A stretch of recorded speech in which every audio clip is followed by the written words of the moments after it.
What would you do if the love of your life left behind an unfinished story? Not a metaphor, a real life book, a science fiction novel that's just sitting in a drawer.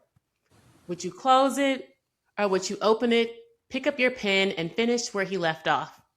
Well, my guest today did exactly that.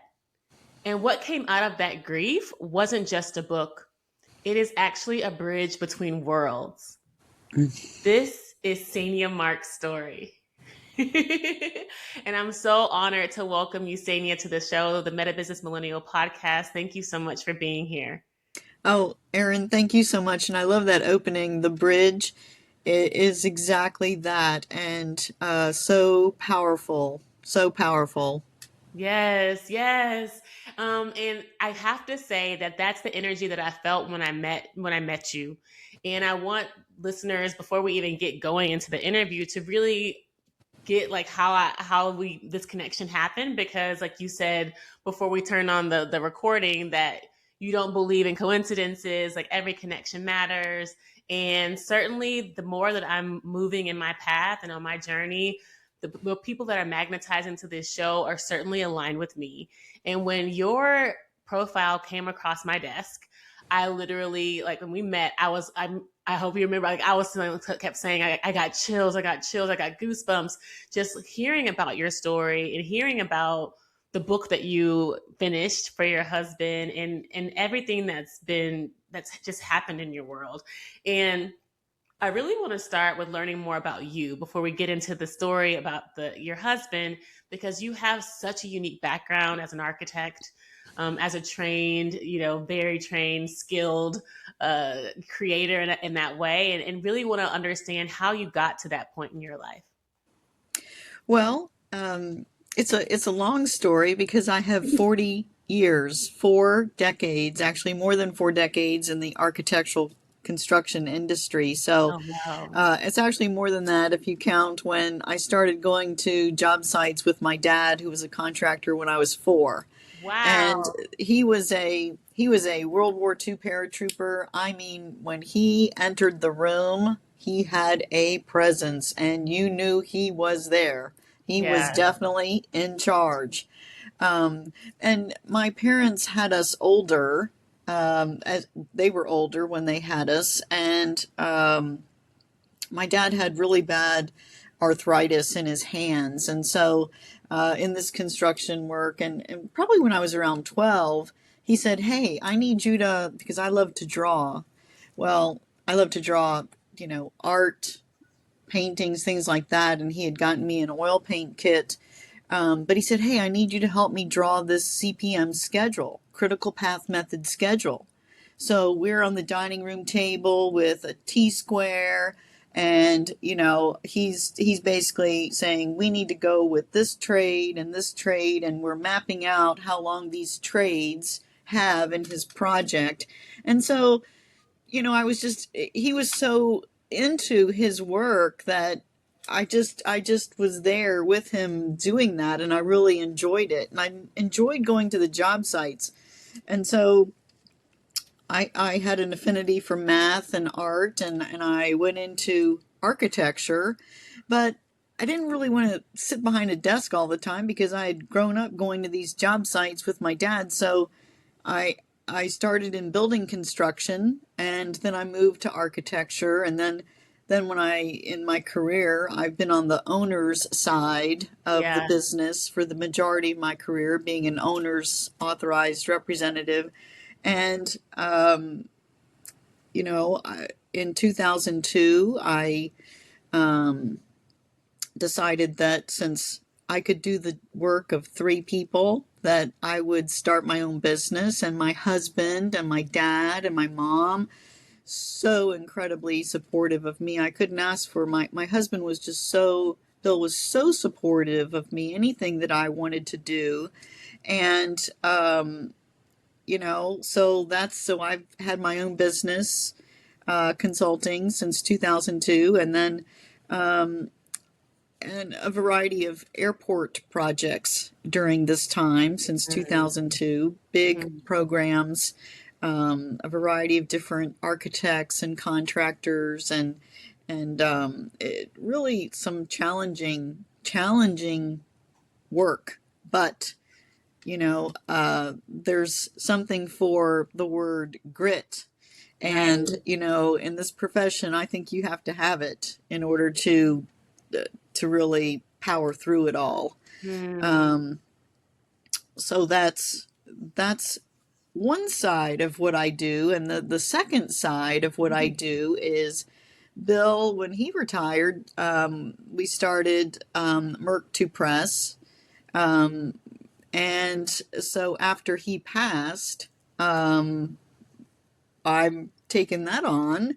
Yeah. So that's a second business that I'm very, very passionate about. And in both of these, I have two boutique firms. So uh, the entrepreneurial spirit is alive in this house. I can tell you that. Well, and I am so just inspired to hear that because someone asked me the other day, like, what inspired your entrepreneurial path? And very similarly, it was just like watching my parents. My both my Mm-hmm. parents were doctors, both my parents had their own practices, and I absolutely did not want to be a doctor, but here I am today, a healer. So in many ways Mm-hmm. I still am in the healing arts. And very similarly, doctors in Western medicine don't necessarily call themselves healers, but they are our version in the Western world of healers. And so, we really are inspired by the environment around us. And it just really sounds like the environment around you was just so supportive, so encouraging of your Mm-hmm. talent that already came naturally to you, which is just beautifully aligned. And I really want to get into how you and Bill met. Is William Bill? Well, I know you endearingly call him Bill.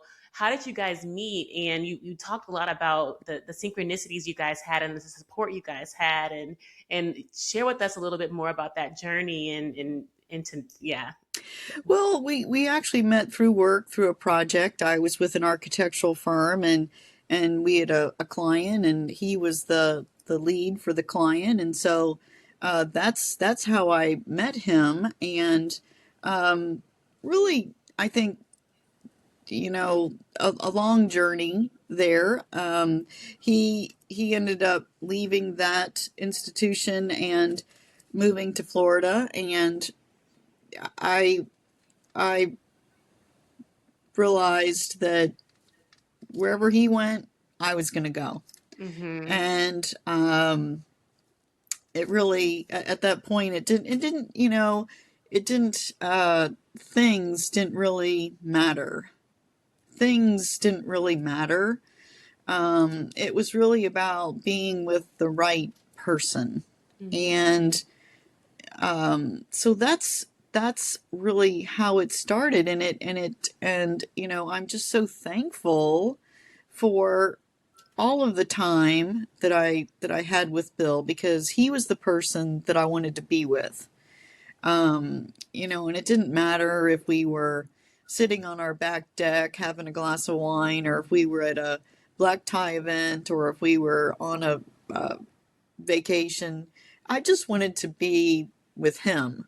Mm-hmm. And because there was just such a connection, and I wanted to I loved his stories, and I would always say, well, why don't you tell me a story? And he would, we were married for 26 years. He would, even in year 25, I'm saying, can you tell me a story? And he'd come up with one that I hadn't heard. And I'm like, are you kidding me? I've known you all this time and I'm hearing this story. But I was just so interested in everything that he had to say. And, now what I'm doing is I'm actually recording his books on audio. And so I'm hearing, and I'm doing this at his desk, which this is his desk. And I've got pictures here, but as I'm recording, I can just hear his voice in my head. And it's just it's just really wonderful, because that wisdom is just, I can hear that wisdom coming through. Yes, I love that so much, because you were telling me that you were actually writing these stories together, right? At some point. Well, I wanted, when he was in the hospital, I wanted us to write a book together Mm, about that hospital experience so that we could okay. help people because it was just so, it was just so traumatic off the charts. Um, and so we didn't get to do that, but now I am doing some writing that with the intent of really sharing some things through my grief journey to help people. I think, okay, I misunderstood that part, but I really wanted to get into the co-creation, really, of the book, Okay. the current text. And I literally have it in quotes here that you describe it as a love that transcends time, a love that Yes. transcends time. And so, when did you start to see your relationship in those terms? Was it when he was going through that traumatic kind of health experience? Was it, after he made his transition? Because a love that transcends time really, in my view, gets to the eternality. Is that the word? Eternality. That's what it is. Eternality of our beingness. And I remember you sharing like how you feel like he's with you when you're working on the art, like all this. Like I really just want to understand more about this love that transcends time.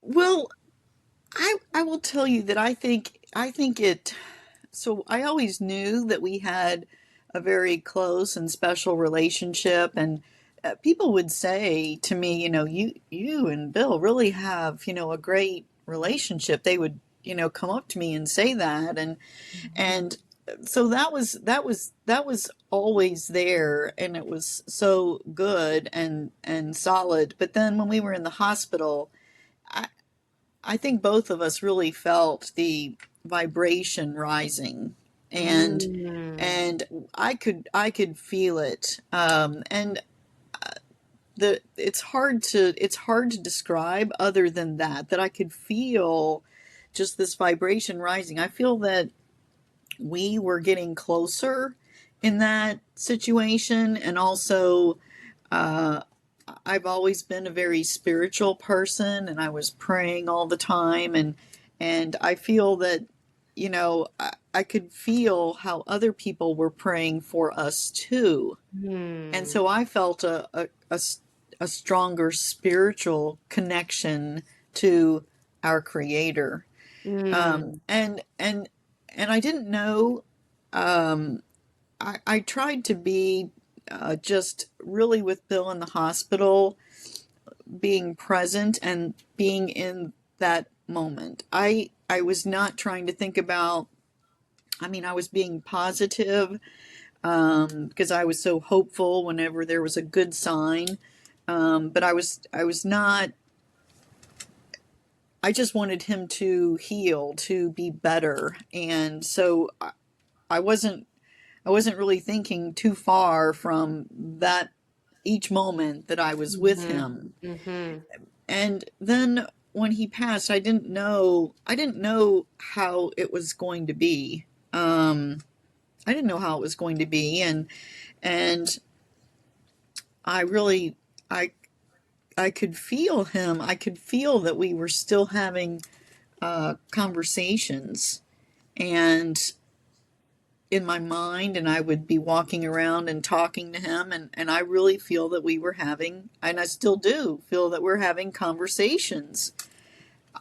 And, there's certain times of the day that I would always be driving to work and I would be calling him and would be talking and, certainly at the end of the day but just different times that, were so special. But I feel like and I know I'm still having these conversations now. Sunday was the 2 year anniversary of his passing over and, so the days that last week leading up to this was, in some ways, I know I'm very blessed because I have a very good memory. I have a very good memory. And sometimes when you have a very good memory, you remember everything too, and that can uh, lead you down a path. But I really this last week was not focused on so much of maybe the hard times in the hospital, but just of his and I think recording this book, especially last week, his second book, Breadcrumbs, really helped me to just hear his voice. And Hmm. that in itself, this last week in particular, was so comforting to me. So when you talk about that eternality, if I'm saying that right, um, I that's what I feel is this. I feel an eternal love from him, and there is such a comfort in that, that in itself is healing. Yes. I just want to pause there because what an opportunity to really celebrate what you co-created together, what you have together in just a couple days ago. I that's in 2 years is still very soon. And we process grief, we process loss in so Mm-hmm. many different ways. And I just want to commend you for the power and the strength in which you carry this physical separation, because like you've mentioned, there is no separation in the non-physical. Mm-hmm. It's just the physical separation. And, I really want to move into, the moment it makes sense where the grief became creation. And it sounds like, as opposed to destruction, like for me, like, losing my father, and in many ways losing my mom in the way that I knew her, because she now is living with her own health challenges, created a lot of destructive behavior. Mm-hmm. And you have really been able to harness all of this energy and this power in a co-creative way, which is just, like I said, commendable. And I want to really, oh, ask you kind of like, when did the book come back into your awareness? Because, obviously you're having to deal with the nuances of, the all the things that happen after someone Mm-hmm. transitions. And then for you to just be like, oh, let me pick up this book. What was that process like, and what did that look like for you? Well, after Bill passed, just a lot of things that I had to catch up on in my day job and in our personal, and just a lot of things to take care of. And so then, and I really had a hard time sleeping, because we had PTSD in the hospital, and so it took me a while Hmm. to really start, getting some decent sleep. Hmm. And so after I cleared out these administrative things, then I got into the book. And Bill and I talked every day about the books and what he was writing, and so I knew, and I had read different pieces of what he'd written, but then I had the first draft of the editor's comments, and I was going through it, and I was answering comments, I was making notes, I was getting inspired, and there were some moments when I was so, because he wove in a lot of stories about us, and so Mm. there were details in there that were specific to us, Hmm. and I could just see myself start smiling, and that was a breakthrough. That was a huge breakthrough. And then other things would make me tear up, but by the time I was to meet with the editor, I was charged up. I was charged up, and I was ready to go, meaning that the plan all along was for me to paint the cover. But then I was like, well, there needs to be a sketch for this and a sketch for this. And I just started sketching different things. And after the first call with the editor, where I had some refinements on different things that were all in the spirit of what Bill had written, I locked the door and I pulled all my paints to the dining room table, and I just went after it. Yeah. And I know he was standing there right with me as I'm doing these paintings. Yes. And that has continued. And it's so interesting because when I'm into the art, it is a complete and total focus. And my other work life is not there, and I'm focusing on the art and what I'm, and there's the twin star that's on the cover of the companion journal that goes with the Ghost Flower book. I didn't know how I was going to do the very center of that until the moment I was getting ready to do that center. And I think that Bill was standing there right with me. I'm not sure if his hand wasn't on top of my hand and we were painting that twin star together, Oh, because wow. that twin star, the what I see its meaning to be is one soul in the center and two hearts. And that's how I describe Bill and me. Mm-hmm. And so when you ask that question too about how does love transcend time, that's how I see that star Mm-hmm. and that twin star and the Mm-hmm. meaning of it, because it's just, to me, this eternal love is so, it's just so powerful but comforting at the same time. Yes. Yes. I think that's so beautiful. I really am just curious about the ghost flower story. And I know we don't want to spoil it for readers. We want readers to buy the book, but when you talk about the co-creation, the twin flower, the companion journal, how you want readers to interact with it, I really think it's important for us to just understand at the core, what was the ghost flower? What was the intention? What's the storyline there? Well, the overarching story is saving humanity in the future. Yeah. That is the story. And so, here's another interesting thing is that Bill had just written this book about, okay, so the book is a team from the future, 2035, they are trying to find a cure for this massive pandemic. And they do some research, they have connections with friends and extended family, and they find out that there's this flower that had these healing properties. So they time travel to 1585, the time of Shakespeare, knowing that they cannot come back, so that they can plant these clues about this flower that was brought thousands of years prior to by aliens from from the Andromeda galaxy.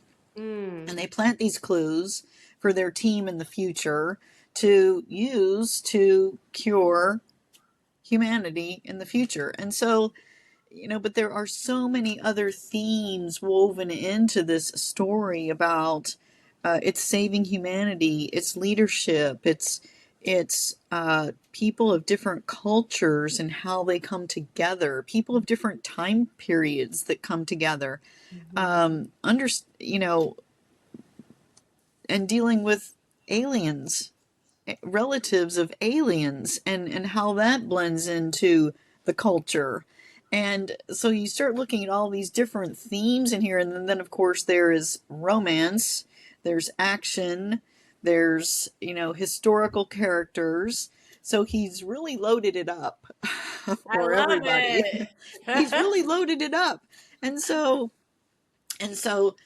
when I started doing these sketches, I'm looking at each chapter and it's like, wow, Bill, he's all over the place, because, I was drawing Shakespeare, I was drawing the pirate, I'm drawing, different buildings. And so the sketches inside the interior of the book were placed or done for a specific chapter, but I was weaving in clues into these sketches.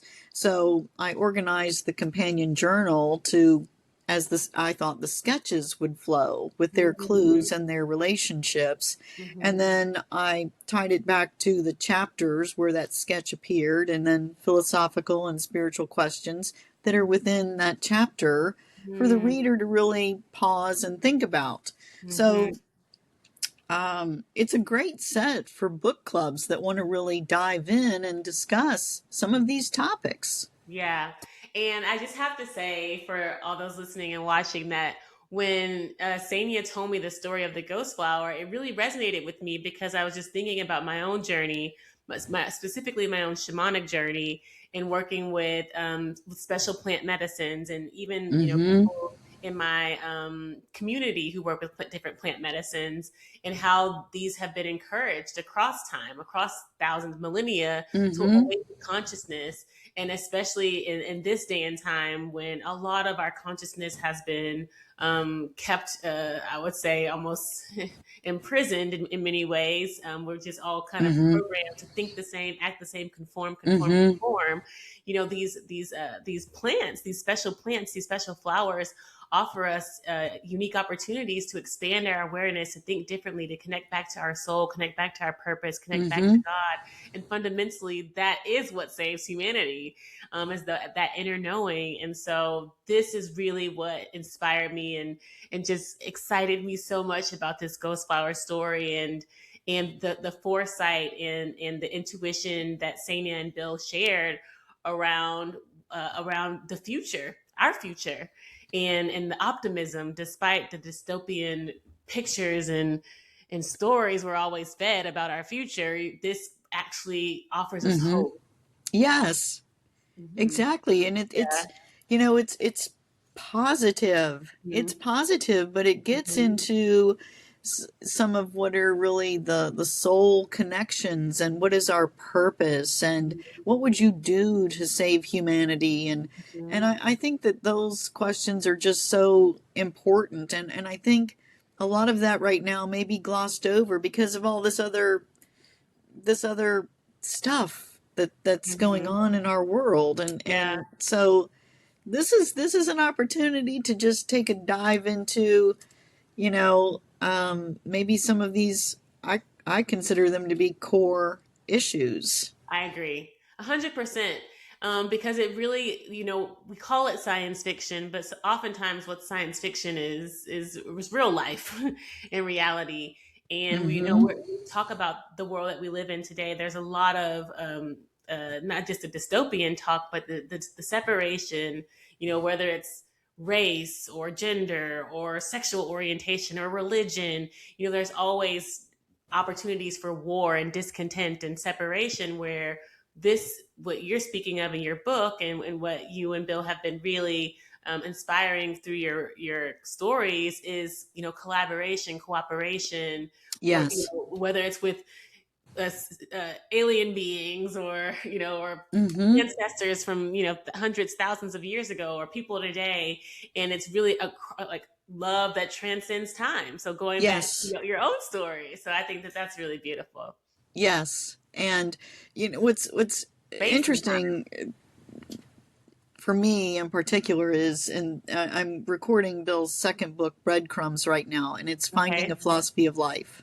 Okay. And he has over 100 stories in that book, and I've just finished recording the section on prejudice, and this is so important, because what he says in there is that, and I agree with this 100%, and that is that, we are one race, and that is humans. And so he's got a lot of stories in there about different things that have come up in his life, and different things growing up in South Georgia that influenced him. But he challenged a lot of things to find his own philosophy of life. And these are some of the principles in this book that are the themes are woven into Ghost Flower. So there's a history of how his first book was on leadership. The second one was Finding a Philosophy of Life, and those themes are woven into Ghost Flower, and that I just, Mhm. so you can see how the whole thing shapes up. Does that make Absolutely. sense? Absolutely. And it makes sense because you want to, if Ghost Flower is sort of this more fictional narrative, drama type style, and then Breadcrumbs offers more of the teaching. So it Yes. really offers an opportunity for people to really dig deeper into, like you said, the philosophy, the pedagogy, the understanding Mm-hmm. how to do what it is that these people so easily did in the Ghost Flower. Mm-hmm. Yeah, Exactly. that's really cool. Well, I want to do like a little lightning round of questions before before we Okay. close Okay. out. And I want to ask you, when you create, do you listen to music or do you prefer silence? Um, I have been in silence. I do love music. but when I've been doing this artwork, it's just I've just been in silence, just in concentrating on that thought, that imagery. Mm. And it's interesting because you say how you also feel and interact and converse with Bill while you're creating. So it could, that silence could, I guess music could almost be a distraction and tuning into his energy. So I never That thought. I mean, I didn't really think of that, but Yeah. because uh, Bill and I used to listen to music every night, and we would sit outside. We love nature, and so I bet with this, I love music, but and I like I'm now into these drums that have the different frequencies. I think that Yeah. is just really incredibly calming, but I'm starting that now. But as I was doing this artwork for this project, um, I'm and even the paintings I'm doing now, it's just silence. I just am into the silence, and just focusing on the piece and what I'm visualizing in my head. Yeah, that makes sense. Okay. One thing you tell your younger self about love. What? Say that again? What is one thing that you would tell your younger self about love? Oh, um, it is when you find a twin flame, a soul connection. It's just incredible. It gives you peace. It gives you so much that uh, it's hard to describe, but it is irreplaceable. Oh, I love that because we talk a lot on this podcast around divine union partnership is what we call it, and understanding the polarity and the beauty that comes when you're aligned with that with the love of your life. And I feel like I'm getting so close myself and understanding the acceleration and just purpose too that could have. And it seems like Mm-hmm. whether they're physical or non-physical, the purpose is still there between Mm-hmm. the divine union partnership. So that is, thank you for being here and sharing that with us. Um, okay. Um, I want to know the other question is a place in this world that changes the way you see the world.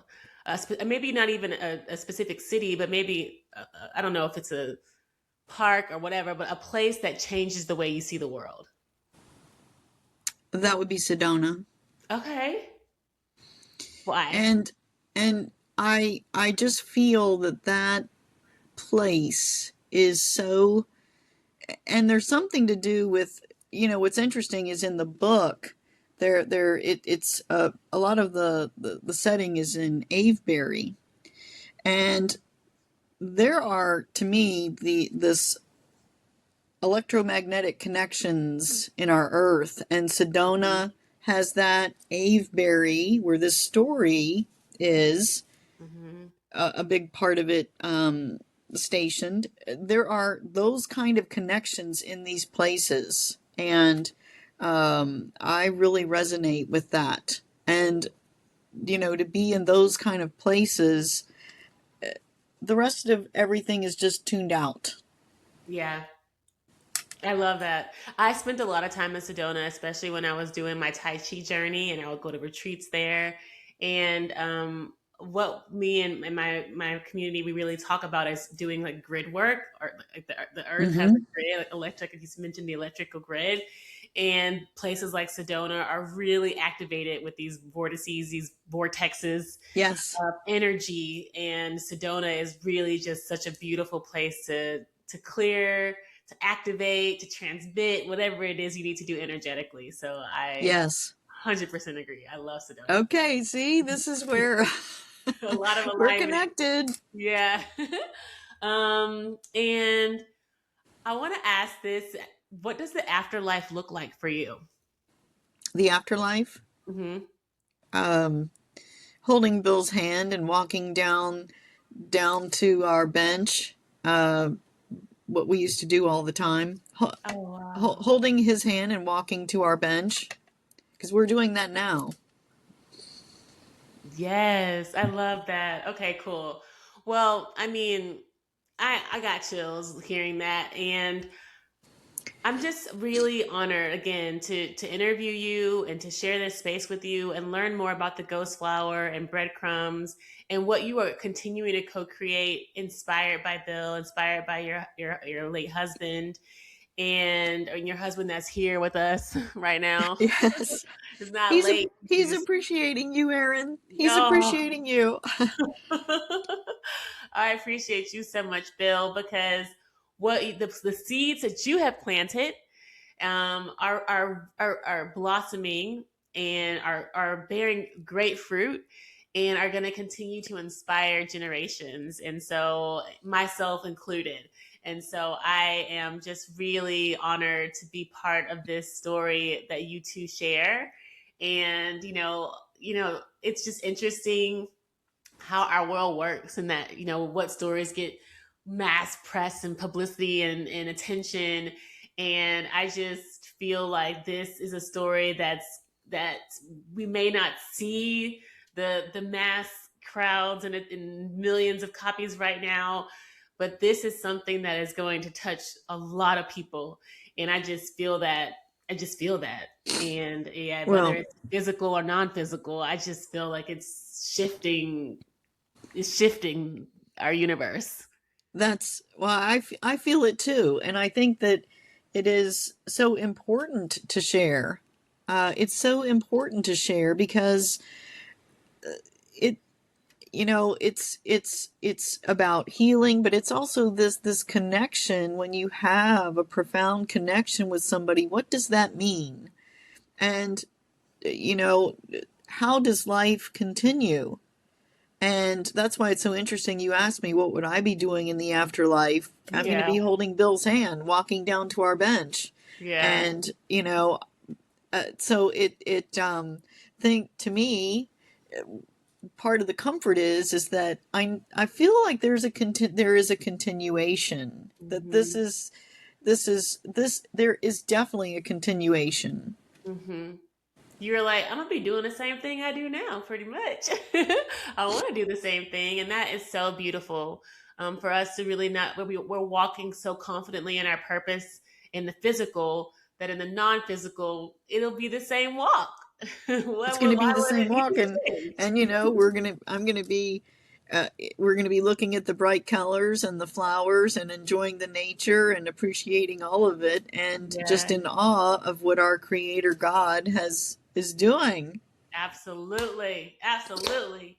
So I want to invite you to share more information about how our listeners and our viewers can get in contact with you, can purchase the ghost flower or breadcrumbs, or when should they expect it, and just give us more details about those things. Well, I would say go to our website, which is merck2press.com. It's MERCK and then press.com. And you'll find, information about our books, about the philosophy of Merck 2 Press, and then, something about Bill as an author, something about me, and you'll see a range of things on there. And there's more to come. There's more to come. We've got a lot in the works, so I'm pretty excited about it. Yes. And I just want to invite everyone that's listening to certainly subscribe to the Meta Business Millennial podcast. Wherever you're listening, my YouTube channel at I am Erin Patten, across social media channels actually at I am Erin Patten. And if you're interested in learning more about how you can get aligned with your purpose, which we've talked about a lot in today's show, you can certainly check out more of my personal mentorship work at erinpatten.com. And so, again, Ksenia, I just want to thank you from the bottom of my heart for being here on the show, for sharing your story. It's been such a pleasure. Erin, thank you too. I appreciate you very much, and so does Bill. Thank you so much. Awesome.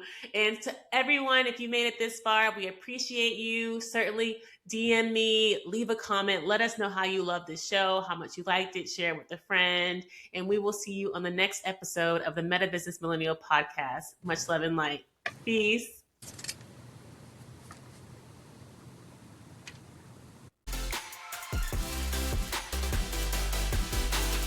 Did you really love this episode of the Meta Business Millennial Podcast?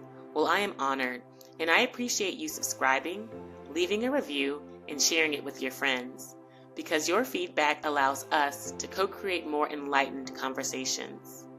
And if you're interested in growing your soul now, head over to my website, erinpatten.com, to find all the show notes, links, and free resources to get your energy activated today. In the meantime, stay bright, my friends. Much love and light. Peace.